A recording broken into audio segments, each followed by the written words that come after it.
And welcome everybody to another episode of our Daily Gun Show.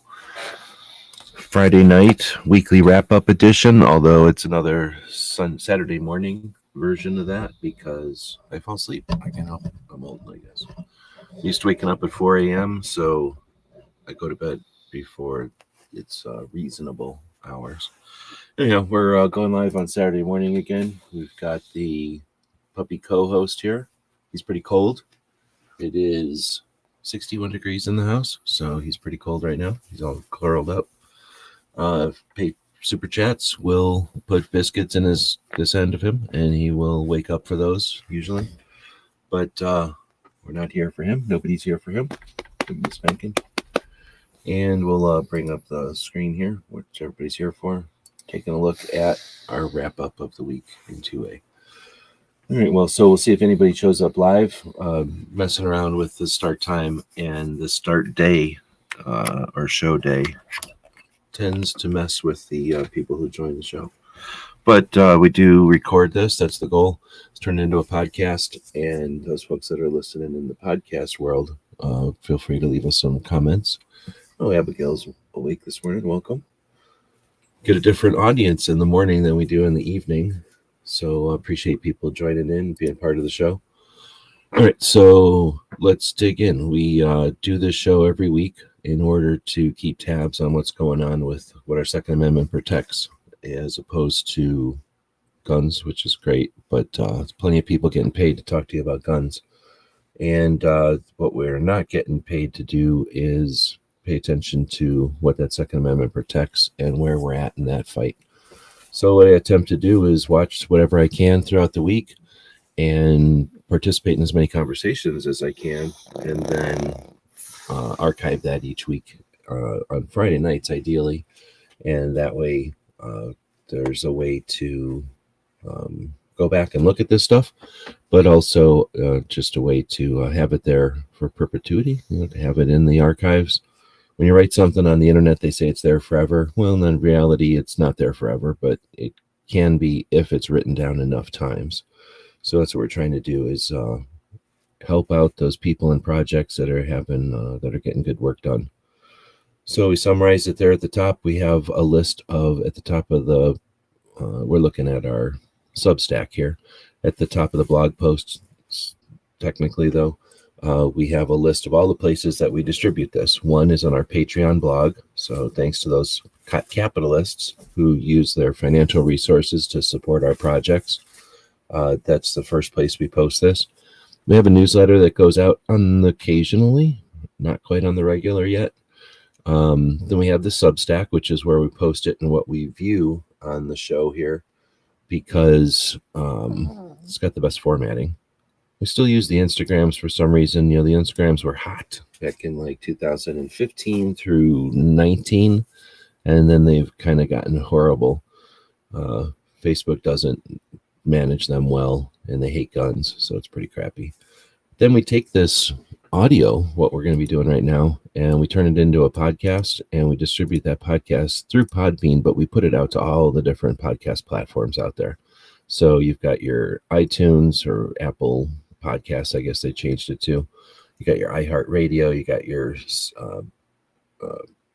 the other one with an S?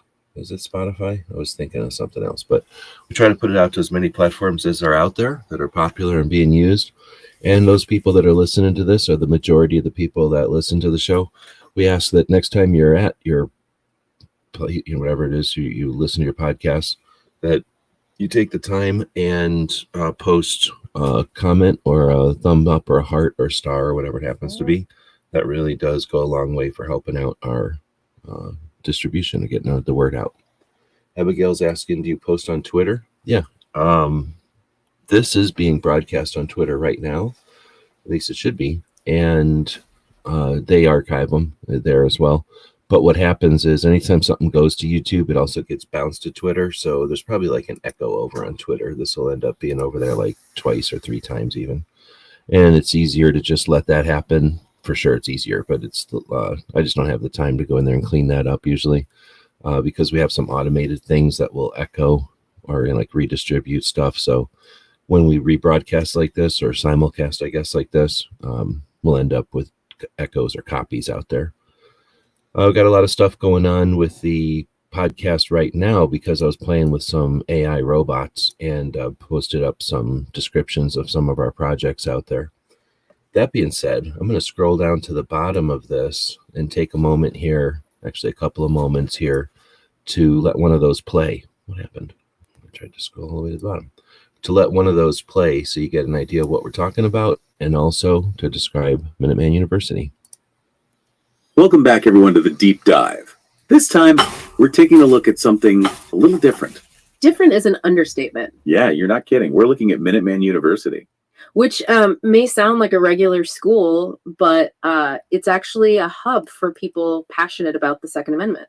Right, and they offer all kinds of resources and training for gun rights advocates. It's pretty remarkable how they built this whole digital platform. It is. Their website says, "We believe that everyone has a role to play in protecting our constitutional rights." Yeah, which really highlights their focus on community and getting people involved. It seems like they're trying to reach everyone from seasoned activists to people who are just starting to learn about gun rights. Exactly. And they have all sorts of training programs to help people become better advocates. Like, what kinds of things are we talking about?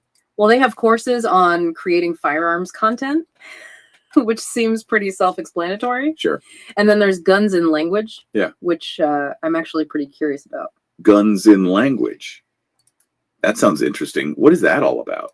It's about the way we talk about guns, how language shapes the debate. Oh, I see. So it's about like framing and rhetoric and stuff. Right. It's about giving people the tools to communicate effectively, to make persuasive arguments. Wow. So it's not just about knowing the facts, it's about knowing how to present them. Exactly. It's about helping people make their voices heard. That makes a lot of sense. It's like they're trying to move beyond just defending gun rights. And more towards like actively shaping the narrative, influencing policy. Right. It's a proactive approach, not just reactive.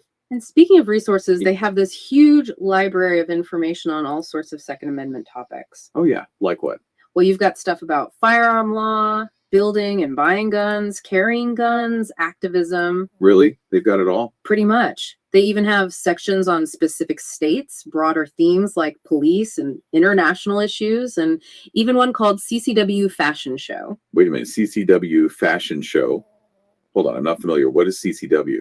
It stands for Concealed Carry Weapon. So it's like clothes designed for concealing guns. Yeah. Apparently they have a whole section dedicated to it. That's definitely not something you see every day. It's definitely unique. It shows that they're trying to appeal to a diverse audience. That's for sure. It looks like they've organized everything pretty well, too. Yeah, they have different ways to navigate all the information. You can do a quick browse, explore 2A subjects, or look through their archives. So they have a ton of info, different ways to find it, and even training programs to help people become better advocates. It really is like a one-stop shop for everything Second Amendment. Okay, so we have this online university packed with resources and training, all dedicated to empowering gun rights advocates. It makes you wonder what kind of impact they're having on the whole gun debate. Right. I mean, they're clearly mobilizing people and giving them tools to participate in the conversation. So it's not just about owning guns anymore. It's about advocating for those rights, becoming part of a movement. Exactly. It's like they're using this digital platform to create a whole new kind of activism. Like grassroots activism, but online. Yeah, exactly. Minuteman University is kind of like a blueprint for how that could work. That's an interesting way to look at it. So they're providing the training, the resources, and even the platform for people to connect with each other. And that has the potential to really shift the balance of power in the gun rights debate. It's definitely a bold strategy and one that's worth taking a closer look at. Absolutely. There's a lot to unpack here, both in terms of their approach and the potential implications. All right. So in the next part, let's delve into some of those potential benefits and drawbacks. Sounds good to me. There's a lot to discuss. Yeah, for sure. Like, are they helping to create a more informed and nuanced discussion? Or are they just reinforcing existing beliefs and maybe even deepening the divide? Lots of questions to explore. We'll pick it up there after the break. Stay tuned. We were just... There wasn't really a break. That's 4 minutes of a 10-minute podcast that was created by robots. And I think it does a great job of illustrating the Minuteman University project, considering that's a bunch of robots that just read the website and then had a conversation about it. So I've been posting those in the podcast or on the podcast platform over there, so you can check those out. All right, so let's get into it. We're going to talk about Second Amendment stuff again. What our Second Amendment protects. Then we'll talk, and the people that are fighting for that. Then we'll talk about gun stuff, which is of course separate than Second Amendment things. Then we'll get into some of the radio shows. There's only 2 of them really out there. Well, there's 1 of them out there anymore, but the podcasts that are focused, that are kind of like radio shows that are focused on the fight. And then we've got gun calendars. We'll check out that if we've got time. We usually do. Talk about military interviews that have been going on this last week. Pretty good ones this week. And then we'll talk about some of our projects. All right. So getting started with the Second Amendment focus discussion. I guess I'll take a second here and say thanks to the people that are joining us live. Patriot was here last night, but I'm not sure if he's waking up this morning joining us.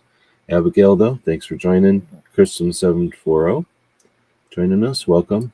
Bullets for Bucks from Wyoming. Thanks for jumping in. Krabby Turtle from the other part of the country. Thanks for jumping in. And if you're out there, feel free to be part of the show. And this is interactive, after all. The internet is both ways conversation, unlike any of the other platforms out there, like movies or newspapers or anything. So take advantage of that. We build this show online as opposed to any other platform, and we do it live as opposed to coming up with an agenda, coming up with the best thing to say about that agenda and presenting it to you. You know, we do this live every day if we could. All right, so we'll get into the Second Amendment related stuff. And first thing is Brooke Cheney's project that happens every Saturday afternoon. So since the show is on Saturday morning, that means you'll have the treat of listening to this later on today. And every week, Brooke takes some time, usually about 20 minutes or so, to post a live conversation about the mental health awareness and suicide prevention. Knowing that 2 out of every 3 deaths with a firearm or from suicide, and those numbers are used against us by the antis who want to keep misinformation alive. They want to keep the discussion cloudy. Brooke is doing something that's very difficult because it's a touchy subject. Nobody likes to talk about it. Mental health, for some reason, is shunned in our culture for really no reason. You know, if we get a broken arm or a broken leg, even if we get poked in the eye, nobody has any problem talking about it. Oh, I got a broken arm. Here's how it happened. You know, maybe you're embarrassed about it, but you still got a broken arm. Nobody really gives you too much shit about it. But they also don't expect you to be doing 100% of your effort when you've got something busted or poked out, right? If you got a poked eye, nobody's going to say, hey, we expect you to grab these binoculars and be our spotter. You know, they're going to say, hey, take a moment and let yourself heal. Well, with mental health, it's just our brain. It's just our emotions or our thoughts or whatever. It's another part of us. And for whatever reason, maybe because it's so tough to see, we don't really talk about it. And that doesn't need to be that way. And there's other cultures where they address things differently. There's other times in our history, in our society, that we've talked about these things differently. And what Brooke's doing is an effort to bring light to that concept, that we can talk about mental health awareness. We can talk about suicide prevention in order to affect some change. And unlike any of the national level organizations who cower from this, and unlike any of the antis who use this misunderstanding and this cultural situation to their advantage to exploit, Brooke is doing something to shed light and to change that. It's really the only thing that's happening consistently that's really working at the heart of the issue. Everything else is selling you bullshit or exploiting the situation. And I'll challenge anybody on that. Anybody, anytime. I'll put that out there every week. Nobody ever wants to challenge me on that. Then we'll get to Walk the Talk America. Probably the only thing that's trying to do what Brooke's doing at a national level. And Mike from Walk the Talk America went to this firearms research conference. Turned out it's the 3rd year that it's happened. Next year it'll be in Phoenix. So if at all possible, I'll be attending it. It's a group of medical people who get together and decide about firearms research. Sounds like they didn't have much law enforcement presence, and they didn't have much presence from legislation or the legal or whatever you'd call like the government or the state.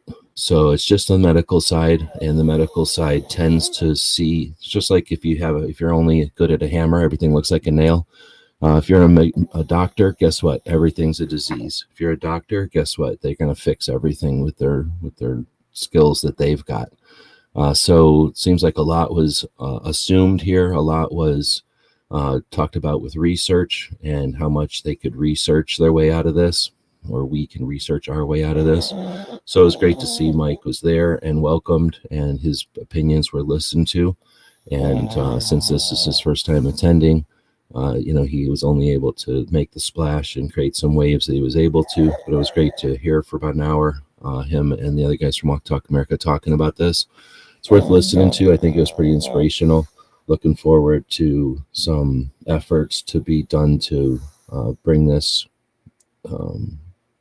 this battlefield, I'm going to call it, this place, to have a debate and be useful. So looks like we have potentially a place to shoot for next year. I guess it's the same time next year. Next up is Sisters in Arms, two ladies from Massachusetts and Rhode Island who run a TV show essentially that happens almost every other week, maybe not quite, depending on what they got going on. I think they're both moms, and they're both wives, and they're both activists, and they both are involved in more than one organization. So in addition to all of that, they get together and jointly run the Sisters in Arms, a firearms story podcast or television show. And this is episode 49. This is part 2 of Toby and the what's it called, the Massachusetts Civil Rights Coalition, who was created to facilitate the petition that was needed to challenge the law that was just passed in Massachusetts. Essentially the worst anti-gun laws passed, period. Nobody's really debating it yet because nobody's really paying attention to it. Probably because all of our national level organizations that act like they're so good didn't do shit about this and just watched it happen, and never even did they even do anything except for the minimalist of efforts. No, not really. So it's a massive embarrassment to the country, to our culture, to our community. And this is a pretty good conversation about what they're going to do next. The first part of the conversation was like what happened, and in this conversation they're talking about what's next. New York Outcast is out there. Welcome. Good morning. And I can see a bunch of other people out there. People on X refuse to ever comment. I don't know why, but thanks to the people on YouTube who aren't scared to comment. This is the internet. You're allowed to talk back and forth on the internet, and people on YouTube are comfortable doing that. They've done it before, and they're not scared to do it. People on X never do it. They're totally scared to do it. I don't know why. But it's a challenge. I'm challenging people on X to actually type on your phone, probably, because you probably don't have a computer. And all you got to do is wiggle a finger on a phone. And that's how you talk on a phone, or that's how you text on a phone. Try it. You might actually figure out that you can have influence on the world by typing on the internet. Let's see. So next we're going to get into the gun stuff. I think one of the biggest treats is when the New Jersey, what is it called? The History Collectors Society Forum. This is a group in New Jersey that gets together on the regular, and they bring their collections together, and they have these, lectures on different things. And this time it was on collecting Soviet small arms from 1917 to 1945. So essentially the Nagants, but in addition to the Nagants, the SKSs, I guess, are in there, and the, what is that thing? SVD-40? No, what is that thing? Whatever this thing is. Is that an SVD-40? I'm glitching. I haven't talked about this stuff enough lately, but pretty good summary of it. I think it's not long enough. It's maybe half an hour, but definitely worth your time if you like Soviet rifles and you want to hear a good summary of the Nagants, not just somebody stroking themselves on the internet. Just finished freezing my ass off at work. Swapping 13 degrees out. Holy moly, dude. It is Wow, it's 38 degrees here, so it's pretty cold for Tucson. But it was 40 a minute ago. I don't know what happened, why it's getting colder. Should be getting hotter right now. But our sun's not up yet. The sun's about to pop up. Actually, in about 2 minutes, the sun will pop up and it'll start getting warmer. I don't feel for you, though. You decided to move there for living in the north. The Gaunt was pre-Soviet.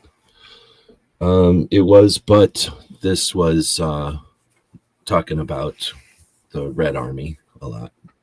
I guess they're calling that Soviet. Let's see. Then we get Guns for Everyone. This one often Guns for Everyone discussions would be in the 2A side. I don't call this one the 2A because they were just going off on training and gun-related stuff. There's a lot of different opinions out there on training and on what constitutes good training. And most people who have those discussions never gone to training, are not trainers. They've never instructed. If they have, they got a certificate or a license or something and then never actually put it into place. Or if they did, they've done it for like groups of people here and there, not dozens of people weekly. And when you do something dozens of people weekly, you get a opinion that's tainted because you're dealing with dozens of people weekly who want to go get instructed by you. And that's different than all the people who exist who don't need instruction or didn't get instruction from you, got instruction from someone else, and then do their own thing.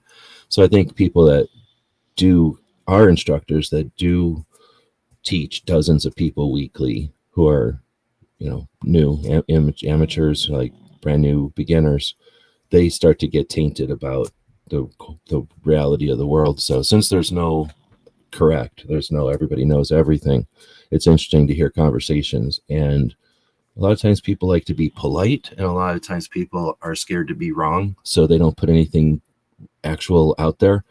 Guns for Everyone isn't scared of nothing, so they put good information out. It's not always something I agree with, and it's not always I'm going to say right, but it's information that's valuable and valid. And if you want to hear something, if you want to watch a podcast that isn't just sucking up to you all the time and always saying everything you say is perfect or everything you say is right, then check out Guns for Everyone. They have a pretty good podcast. They don't do it regularly, so you get them when you get them. But that's what we do this show for, because some of the best stuff that's going on out there is not on the regular. So some of the stuff that's on the regular, some of the worst shit that's out there, it's garbage. Because if you got to fill, they always say that if you got to fill the 24-hour news cycle, it's going to be filled with garbage. Well, guess what? If you're going to be putting something out there because you're getting paid to do it daily, then you're going to put whatever out there because you're phoning it in. You're getting paid to do it. So the people that are putting stuff out because they want to or they care, usually it's more intermittent, and it's worth checking out if you value difference of opinion. Let's see. The Mosin was Soviet, but the Gaunt was replaced by the Makarov. Wait, what are we talking about? We're talking about the pistols now. Everyone should take a class, or New York Outcast is saying everyone should take a class or two. It can be humbling depending on the class. I've always learned something, even in a basic class. Yeah, I agree. You don't always, I don't think there's anything, I get interested in some of the, what I, quote unquote, advanced stuff I see, but I've only attended courses from, I'm going to say valid people, because I've only wanted to waste my time, spend my time not being wasted. So I've gone to classes that were decent. I've been to a class or two that were garbage. Did I leave one of them? No, but I wanted to. One of them I had to be there, and then I think another one I just stuck it through. But except for a couple of classes that were really bad, everything I've been to was pretty valid. And here's the spoiler alert: there's nothing fancy. There is just the basics over and over and over until you don't get it wrong. So amateurs practice until they get it right. Professionals practice until they don't get it wrong. But that's the key. They're practicing the same thing. So anybody that wants to add bells and whistles is usually a joke or playing around or just trying to steal people's money. And as I've only seen examples of, I've never actually gone to something like that before. But then the Mosin got the rifle. No worries. But yeah, so we're just going in two different things there.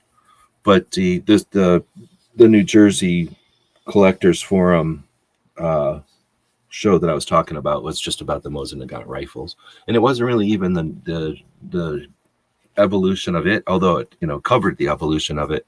It was really covering I don't know, Russia from 1917. So I don't remember the beginning of that presentation. I think that started with the Red Army Revolution or something, when they took over from the Kings or the Tsars, and then goes through them being taken over by the Soviets, and then ends it like World War II. It doesn't even get to the AK-47 really, but they're really just kind of describe, I think, what they do. I think they don't really tell you, but I think what happened is a bunch of people brought in their collections, and this is the guns they had, so they did a talk about the guns they had, rather than here's a talk and then let's bring in some guns to illustrate it. I think they just kind of wing it. So that's why it was that particular slice of cake, 1917 to 45. All right, so next thing is Gun Club. I don't know what he's calling himself. He used to be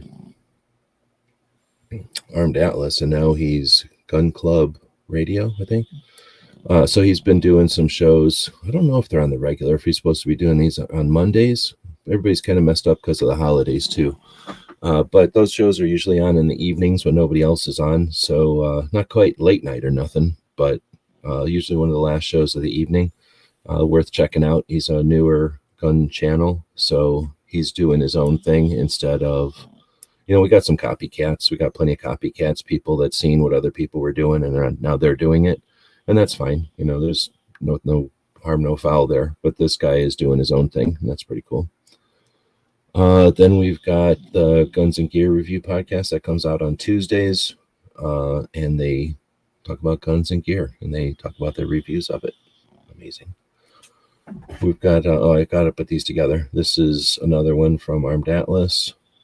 Then I put this one in here because I thought it was pretty interesting. I don't know how many people have the Starlink or are thinking about it, but this is Mike Glover, who does podcasts with people. I don't know if he does his own podcast. I've only ever seen him as a guest on podcasts, but he has a company, I think, that sells stuff and trains people maybe. But anyway, he sounds like he travels around. So he's talking about the different Starlinks that he's bought. And I know that Starlink exists, but I never bothered to watch anything about Starlink. And this was a pretty quick, I think it's like 5 minutes. Hi guys, what's going on? Okay, it's 14 minutes. But a lot of times when I listen to stuff like this, I'll put it on double speed. So I probably listened to it for about 7 minutes.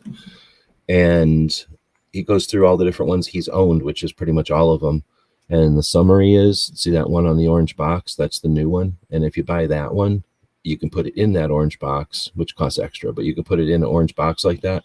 And then it's got batteries. It's in the box, but it still works through the box. And you just set that box down and push a button on the outside, and then it's on. And now you have internet. You push that button and it turns off, and it's saving the battery, and you just bring it somewhere else. So that works portable anywhere in the world. So that's pretty neat. And I don't know if it's fast everywhere. It depends on how far away the satellites are, I guess, or how many satellites are being used or something. It can be fast, but it can just be a connection sometimes. I thought that was a pretty good video if you want to check it out. Then Foss, who is going to be hosting the overnight tonight, if it's on, I'm assuming it's on, posted a video about these banger bottles. These are interesting. They're hollow. I thought they were going to be selling, I don't know, silicone or rubber or something, but I would think if you're going to have a hollow something like this, taking something like a iron or some kind of a soldering gun or something, you could probably repair these things pretty easy, because it's popping holes in them, but you could solder those holes back up or melt some plastic back in them holes or just melt the holes back together. New York Outcast saying, if you're scared to look new or stupid, you're just limiting yourself. For sure. But a lot of people are scared, especially on the line, right? Like they're scared to go out there and make fools themselves, they think, or something. Let's see. Then you got the mouse party. He changed it to the overnight mouse party because he ripped us off. We're not getting the Wednesday shows no more. So essentially, we used to get 3 shows in 2 weeks, and now we only get 2 shows in 2 weeks. So we're getting ripped off. It's down. It's in shrinkflation, obvious shrinkflation. But I guess I missed that show, and they did a bracket, of course. All right, so I'm going to hit a video here so that I can get some sales over at the store. GearWebsites.com is your source for firearms-based playing cards and books. We also have mugs, shirts, and posters with designs that we've made live. Of course, we have patches. Every Friday is Free Patch Friday. We appreciate your support. Thank you for shopping at GearWebsites.com.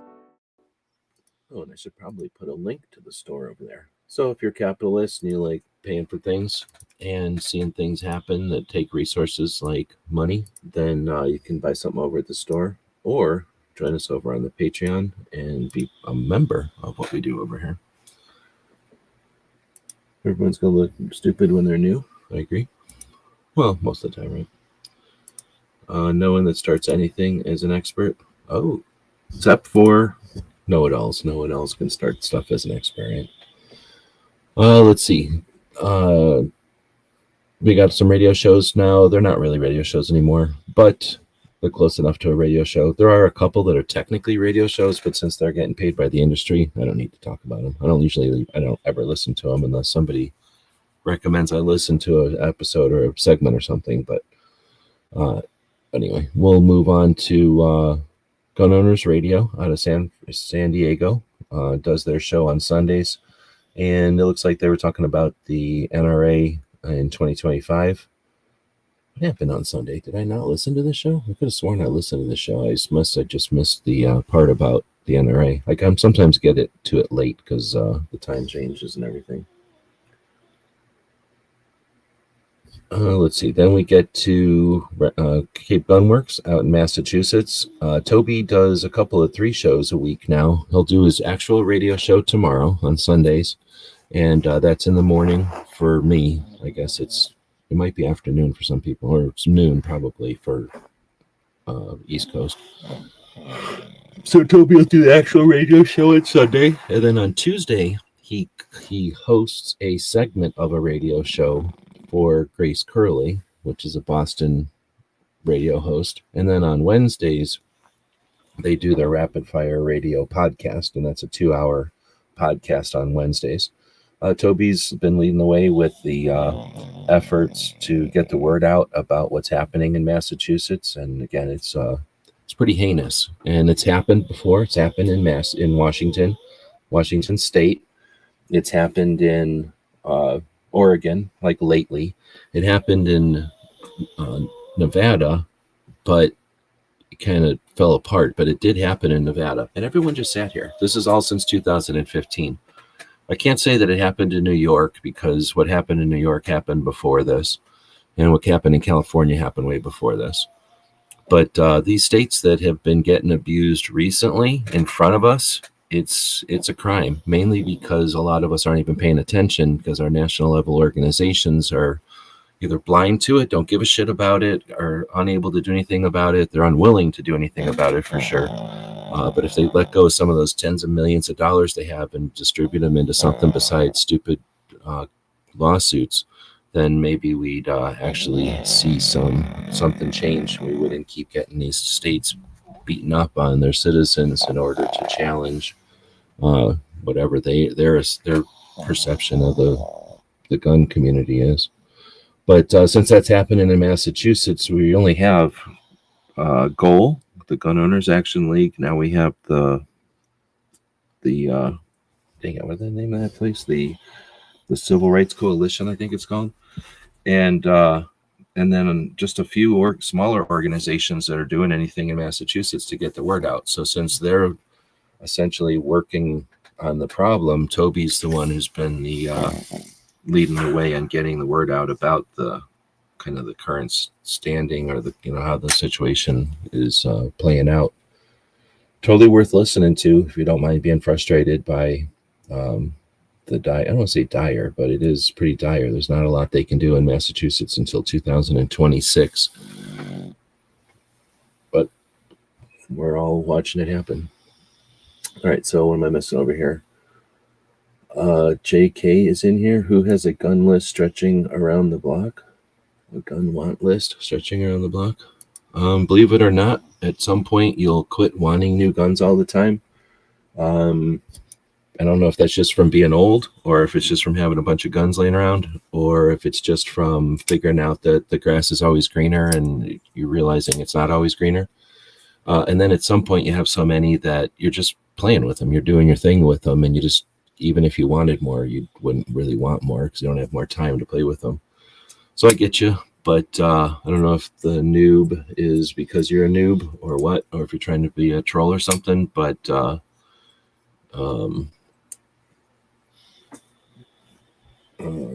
let's see, then you're saying, well, I'll go first, wanting a DS 1911, double stack 1911. Okay. So New York is saying go big or go home. I don't know what you're talking about. You're talking about the gun list? Okay. So that's people joining the show. Thanks for that. Then we've got gun calendars. We'll go check it out. We're only 36 minutes in. We can afford to go check out the gun calendars. So thanks to our Patreons. One of the projects, one of the things that we have servers for so that we can have a bunch of these websites. That's why we're called gun websites. And one of the gun websites is gun calendars. And as you can see, it's not trying to sell you any calendars. The only thing it's got is a thank you to our Patreons down here at the bottom. It's got some links to various organizations, such as the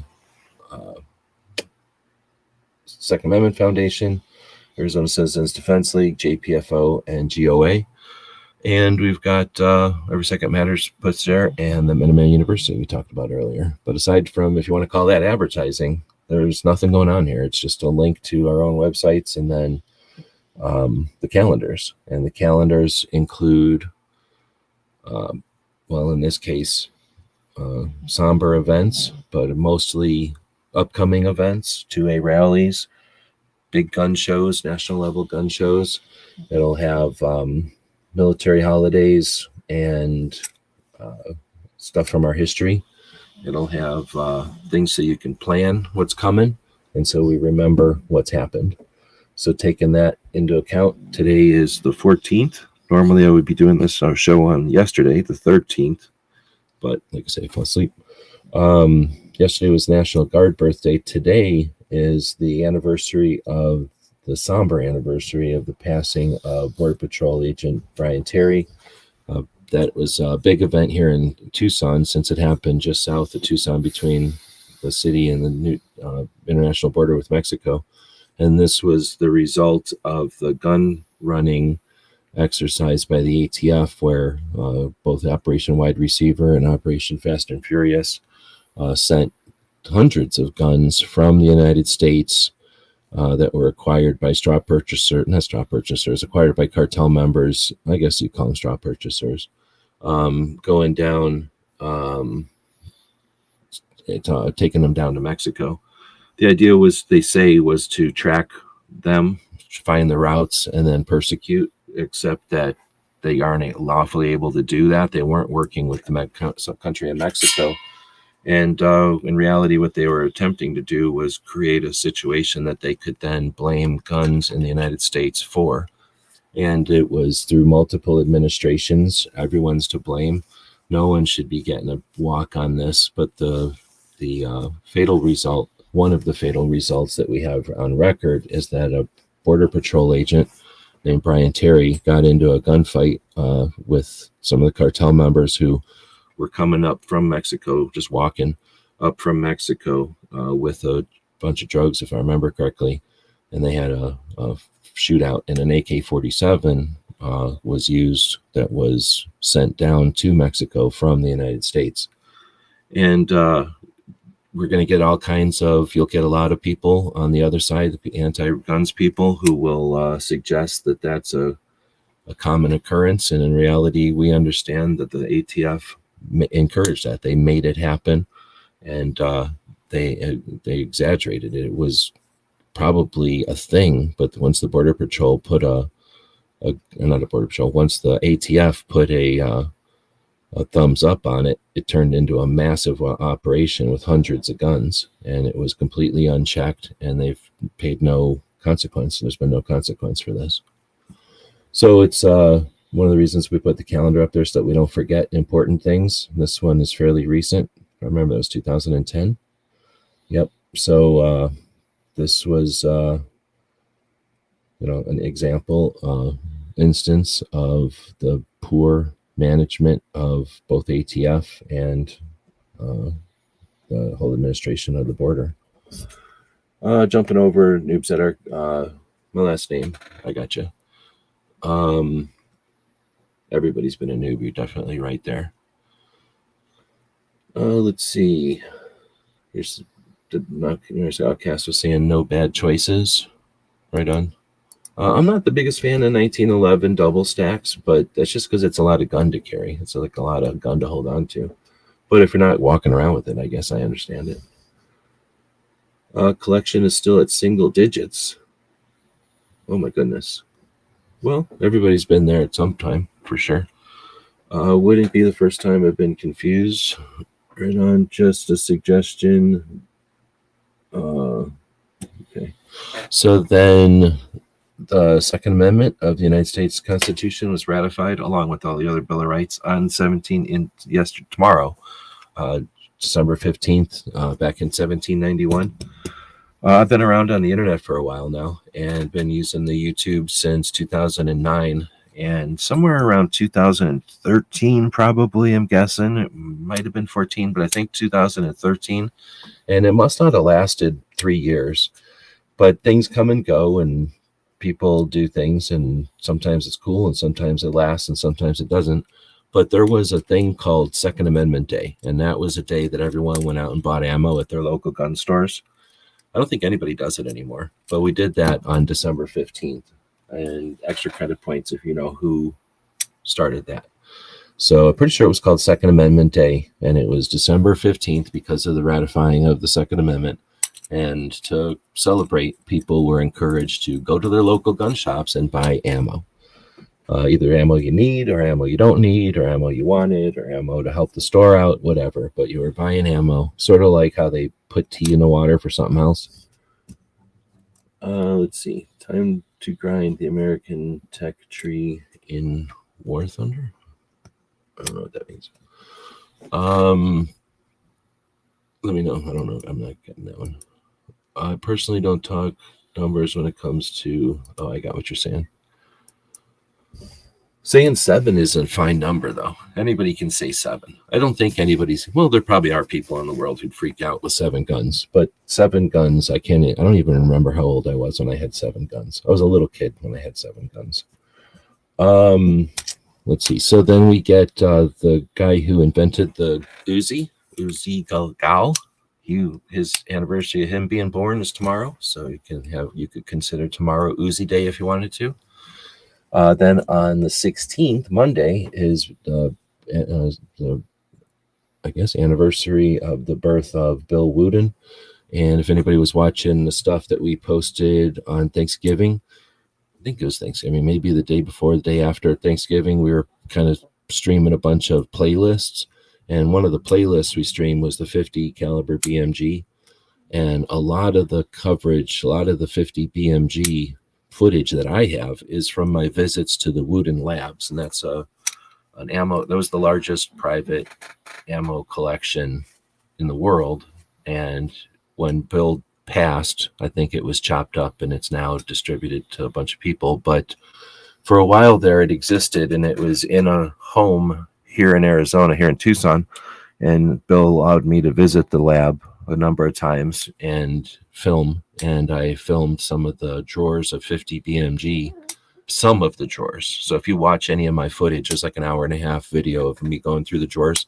I only opened probably 3/4 of the drawers, maybe even half of the drawers. Like, I didn't get to open all the drawers just because there wasn't time. I was there for hours filming, and I had to stop and come back more than once, and I still didn't cover it all. So Bill had an amazing collection, and he was also the curator of I think just the reptiles, or maybe the whole museum out here. There's a museum for desert animals, and he was the reptile guy there.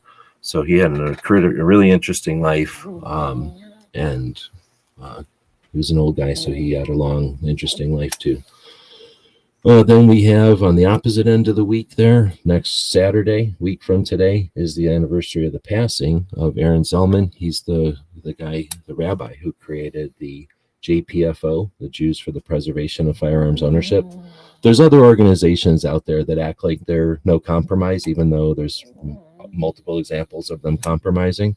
JPFO not only never compromised, they are in your face. They were the first and only gun owners' rights organization that really put it out there to a way that NRA, any of the other organizations had to put their tail between their legs and just not acknowledge that they even existed.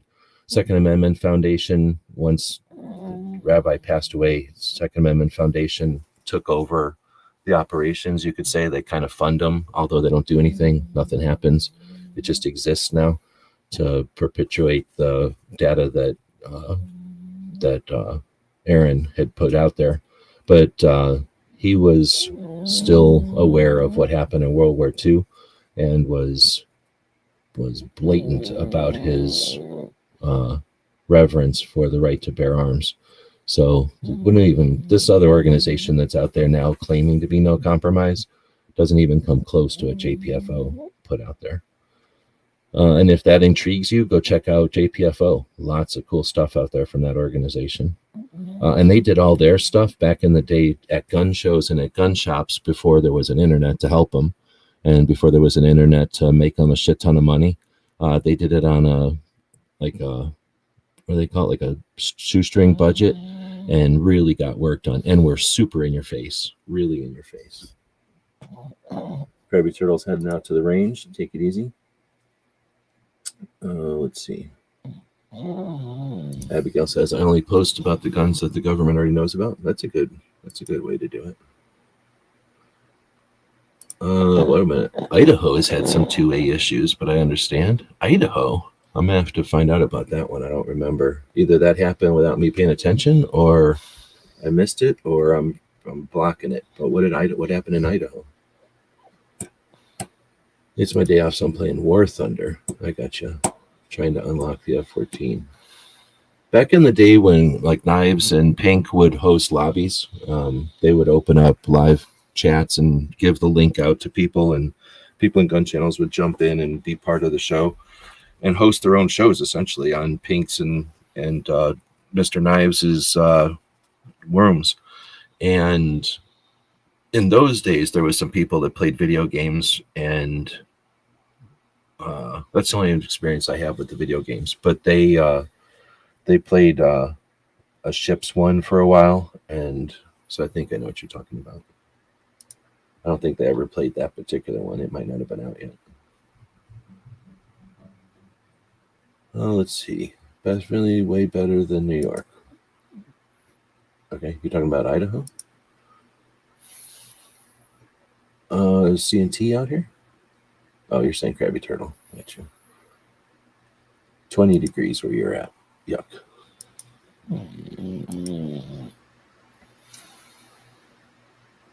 Okay, so we're getting back. I think we'll jump out of the calendars, but as you can see, I try to put as much information into the calendars without making it a waste of everybody's time.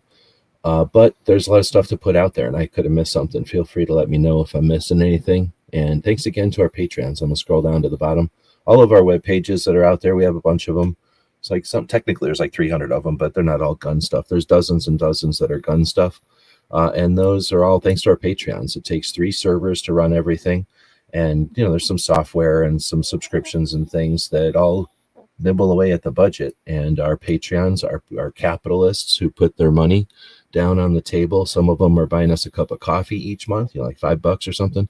Some of them are dropping breakfast on the table, right? Maybe $20 a month, or a box of ammo, $25. I forget all the different levels we have over there, but we do appreciate that. That allows us to keep these pages up and running, but it also gives me the time to devote to keeping them updated. It's not like you just blink your eyes and all this stuff happens. And I'm definitely not bitching. I enjoy being able to have this resource out there. And we know that tons of people look at it, so we do appreciate the Patreons who provide it. And we're doing that without trying to sell nothing or get you to, join anybody or anything. Do your thing. All right, so then we'll get into the military interviews. I don't even know how many years now I've been paying attention to some of these military interviews. They started out with just a few, and then those first few inspired more and more. And now there's tons of them. So I'm probably missing some good ones. So the ones I watch, though, are pretty darn good. They're interesting and a lot, and you can you get something out of it. Like, a lot of these, you'll understand the understanding you get or the appreciation you'll get is of value, or you'll literally get some tactics, tools, or techniques to be able to do things, more efficiently, better, or differently. So the first one is Ironclad. So normally this is a different show on Ironclad. Usually it would be Borderland, but Ironclad is some kind of marketing agency, as far as I can tell, or media agency, and they have a couple of different shows on their channel. And none of them are edited well. So I'm going to put that caveat out there. I don't like the editing. But the change agents is usually this guy who is from Montana, and he usually just interviews people and stuff. But in this one, he's talking, and usually just about general things. In this one, though, he's talking about the fentanyl pipeline from China and whether or not military or law enforcement are going to be able to do anything about that. And pretty interesting conversation. Then I don't put Rogan up here very often because I don't listen to Rogan unless somebody says to go listen to him. And this one was Sheriff of Baghdad was on with Rogan. It was like an hour and a half. It wasn't even 2 hours, I don't think. Everybody else seemed to like it. It was all right. I've seen better interviews with McPhee. So maybe it's because I've heard the stories more than once, but I also listened to it at double speed, so it seemed like they were both, doing this thing on methamphetamine or something. Then I've got, this is the conversation that they had. How long was it? Oh, I have to listen to it. I only listened to about a half of this, but there's a 2-hour conversation over on the Team House. One of the interviewers on Team House, the Green Beret guy, Jack Murphy, wrote a book, and that's coming out. You were just able to purchase it on the 9th. So I've got mine coming on Monday.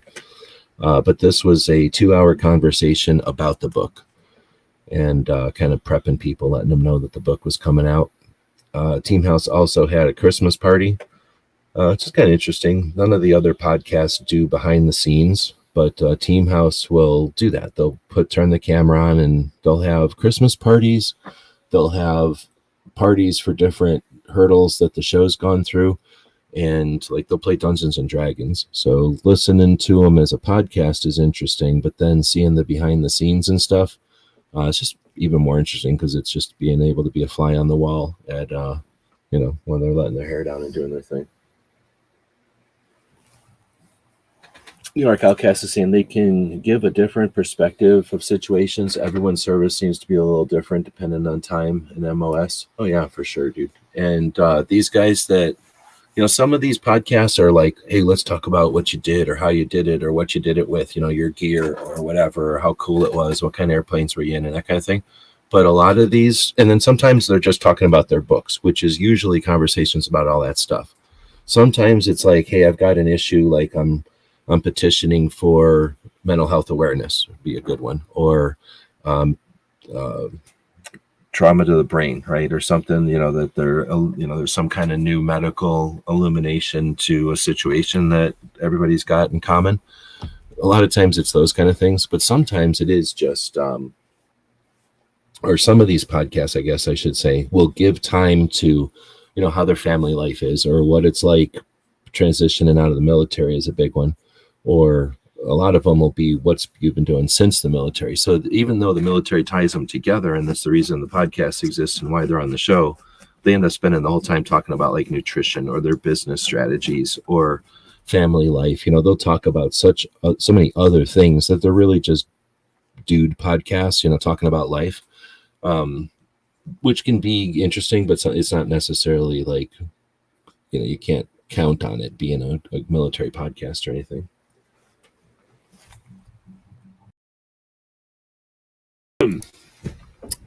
Should I play a video when I'm having a coughing fit, or should I just go mute? I'll play a video.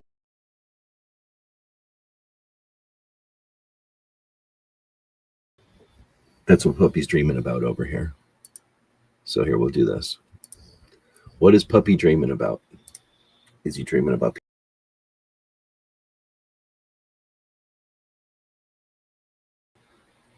Or is he dreaming about big Palestine?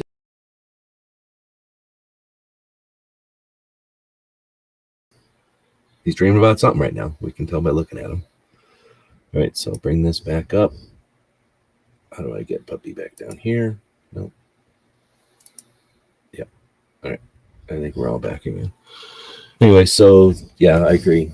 There's well, at least I appreciate hearing about all the different war stories and stuff. It's interesting, but I really like just the rest of these podcasts and then the variety of stuff. At some point it'll get boring, I suppose. Just because there's so many just stories out there in the world. But at this point they're still kind of interesting. Because it ties together with the military stuff. Let's see.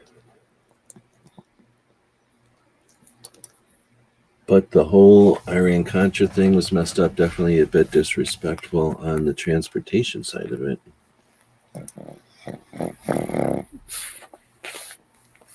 Let's see. Then JK saying the only thing I think is kind of silly is what does a Navy SEAL EDC? But then again, if that's what the consumer is after, yeah, exactly. So I don't know. That's just everybody cares about that stuff. And they'll sometimes, it's an interesting, like a mic drop. It'll ask somebody what they carry. And as interesting as whatever they carry is, because, whatever they carry is up to them and it's their circumstances and blah, blah, blah, right? So you're only going to take that for what it's worth.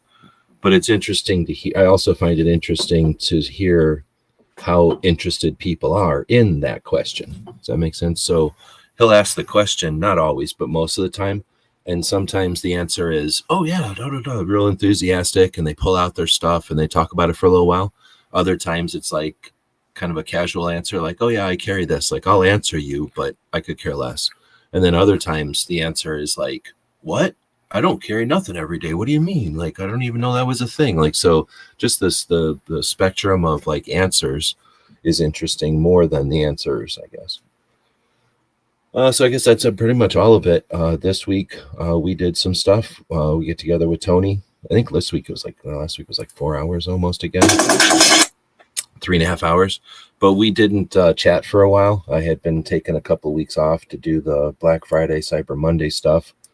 Didn't really make a lot of money, so probably should have just done the shows, but need to try to make money once in a while. And so we got back together last week and did like a 3.5 hour show, just kind of shooting the shit for 3.5 hours. There's lots of topics there. We'll get together later on this afternoon. If I'm doing the numbers right, about 4 hours from now or something, but I might be doing the numbers wrong. It might be 5 hours from now. Then we posted, like I played earlier, some of these robot conversations. It's really neat how these robot conversations happen. Got another one from Ammo Buyer's Guide. Ever wonder where people find those really cool and unique bullets? Like the rare stuff. Yeah. We're going deep on ammo hunting today. Then we've got, because I was playing around and doing some stuff, I guess I poked the Ring of Fire video in here. So if you haven't seen it before, there's the 27-minute full version of it. We'll just play that now, the entire 27-minute video right now. But I spent some time, I don't remember what year this was, probably 2012 or something. I sat down on if I remember right, I sat down on a Thursday night after going to the range and was like, why does this gun have so many safeties on it? it's weird. And I started to do some research to try to figure out why this. It was the what was it? It was the Phoenix Arms 22. And if you ever saw the Phoenix Arms 22, it has a safety on the slide, which is stupid. And then it has a safety on the frame, which is redundant. Then it has a mag safety. So if you take the mag out, the gun won't even work.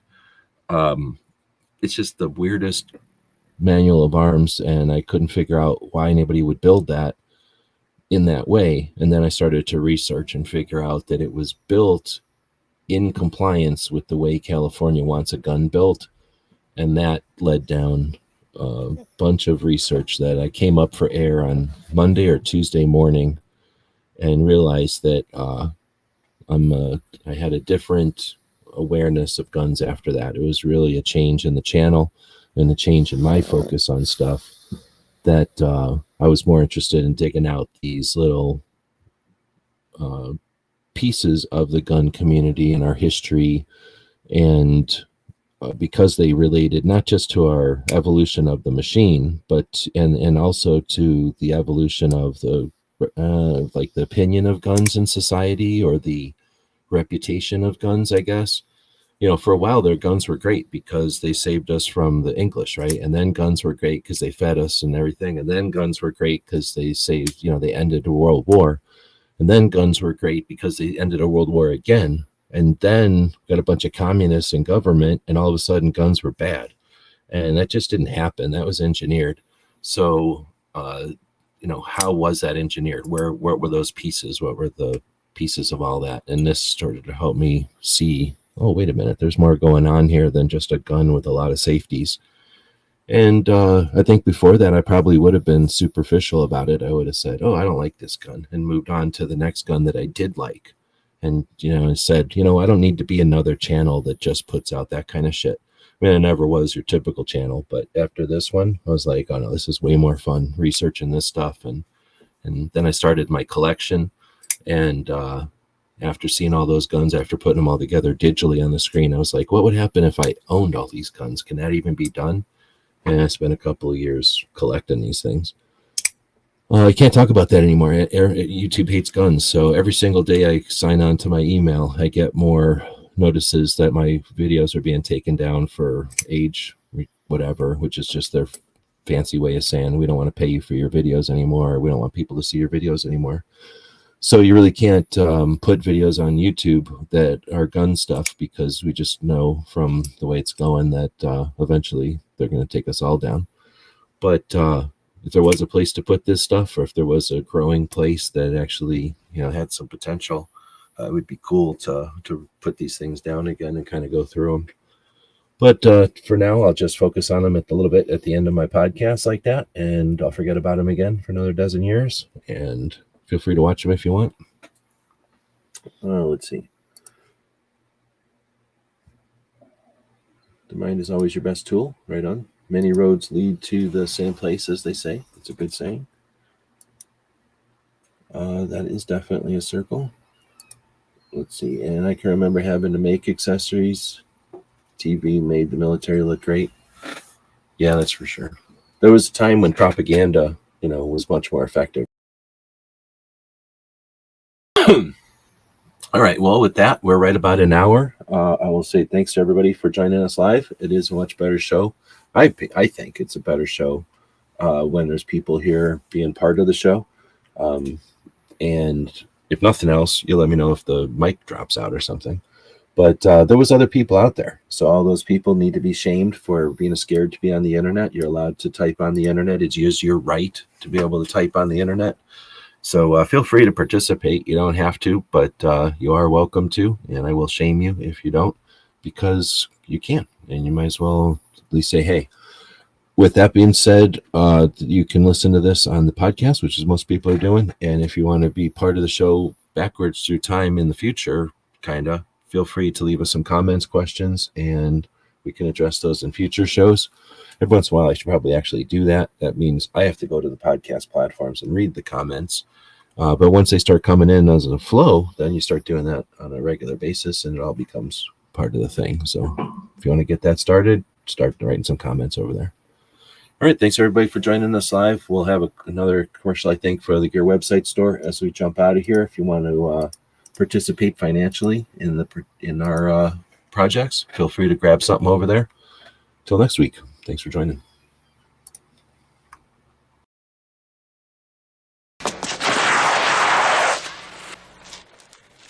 Cheat.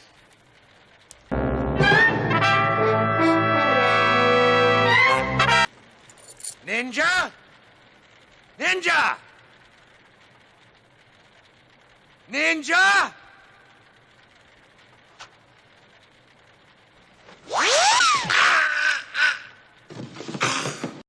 It's 11:59 at Radio Free America, and this is Uncle Sam with music and the truth until dawn. Right now, I got a few words for some of our brothers and sisters in the occupied zone. The chair is against the wall. The chair is against the wall. John has a long mustache. John has a long mustache. It's 12 o'clock, Americans, another day closer to victory. And for all of you out there on or behind the lines, this is your song.